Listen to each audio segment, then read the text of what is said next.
Republican Congressman Don Bacon of Nebraska, whose toss-up race for re-election is one of NBC's most consequential races to watch. Congressman Bacon, welcome back to Meet the Press. Well, thank you, Krista. Thanks for having me back on.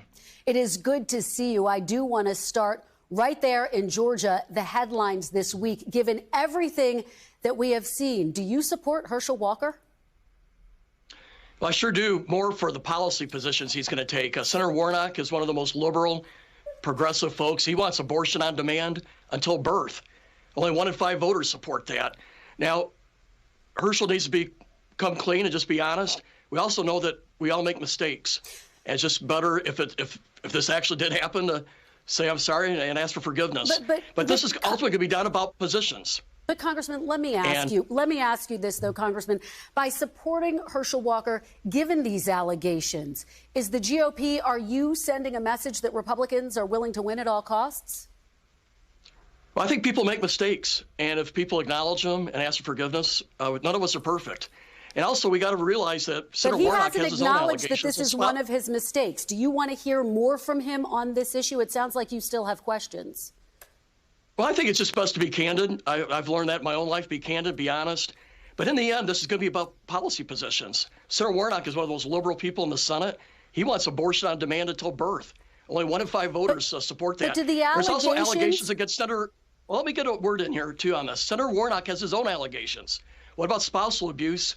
There are allegations out there, too. So I hope the media does just as much attention on these allegations of Senator Warnock and what his wife, his ex-wife, said she was being abused by him. So I hope you're showing some equal opportunity here with both these candidates. And those are allegations that he, of course, has denied as well. But let me ask you more broadly speaking, does this undercut the Republican Party's broader message of being anti-abortion when you have these conflicting things happening with Herschel Walker?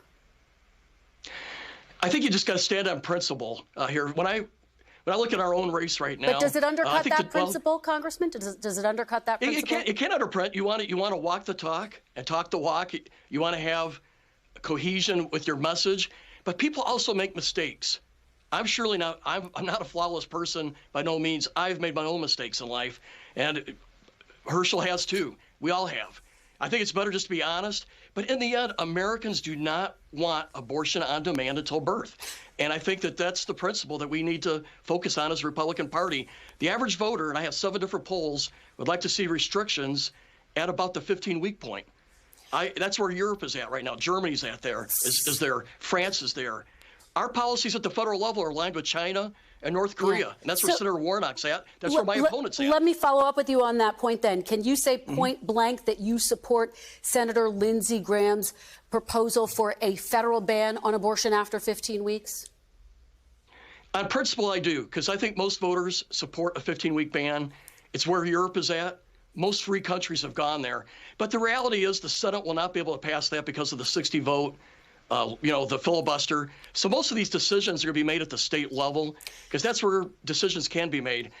Whether you have a pro-abortion majority in the House and Senate or a pro-life majority in the Senate or House, you're not going to get past the 60-vote threshold in the Senate.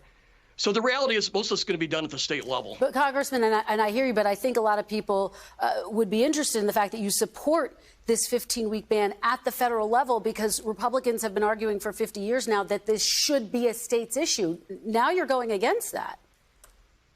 Well, the voters get to decide. They get to decide by selecting representatives at the state and the federal level. But on principle, I believe in the humanity of the unborn child. I think the science has taken us way beyond where Roe v. Wade had us. That's why Roe v. Wade prohibited states from going to 15-week restrictions, for example. And most of the free world has left America behind. The free world has seen the science of the unborn child, and they've moved more towards a more reasonable policy of 12 to 15 weeks. I do believe America should go the same direction. Well, let me follow up with you on that because you co-sponsored the Life at Conception Act, which would effectively have given a fetus constitutional rights from the moment of fertilization. So why now support legislation that would allow over 90% of abortions to occur? Well, on principle, I am pro-life, and I'm always going to defend the humanity of the unborn. Now, but isn't supporting a 15-week ban in contradiction to also supporting the idea that a fetus has constitutional rights at conception? Well, I want to move us forward. You know, if we have too many people in Washington say, I demand 100%, and they won't take 50% or 40%. I believe we want to move the right direction here. And I do believe in the personhood of the unborn. However, this same law doesn't prohibit state legislatures or the federal government to put in various restrictions or exceptions. It just says on principle, the unborn child has humanity. And I believe that. But still gives legislators the right to restrict or provide exceptions.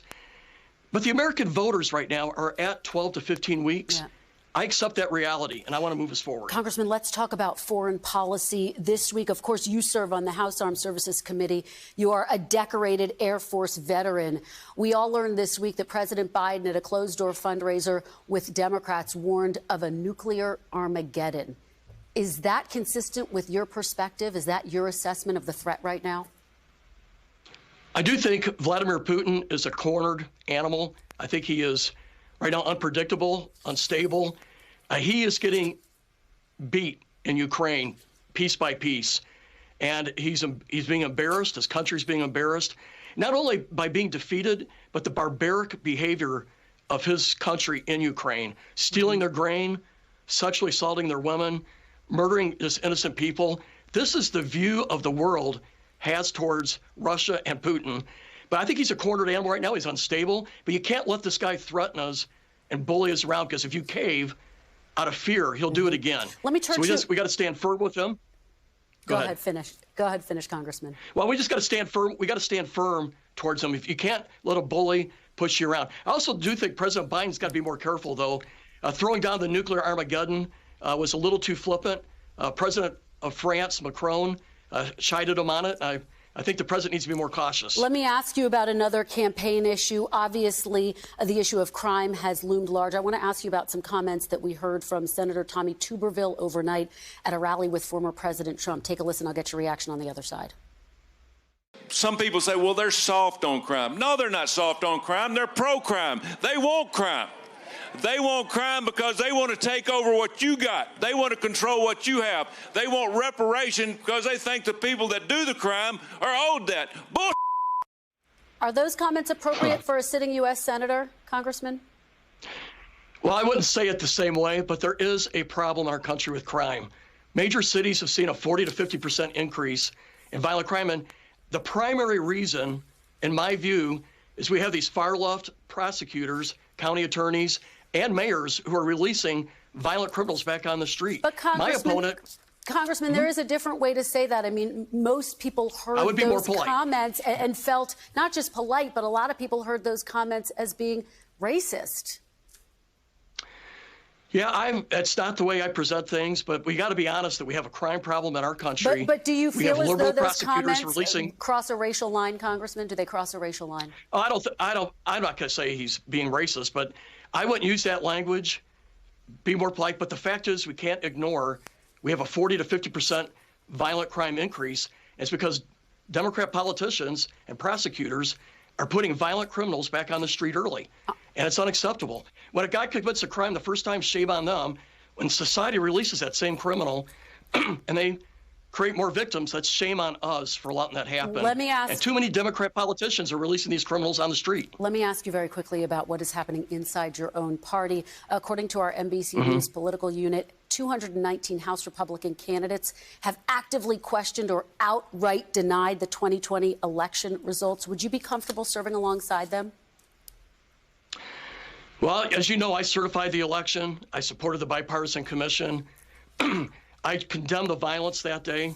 And so I just stand on my own record. You know, districts get to elect their own people. We have had people on the other side of the aisle call the 2016 election illegitimate. Hillary Clinton did that. We have the lady for Georgia who lost her election, still has not conceded defeat from 2 years ago or 4 years ago.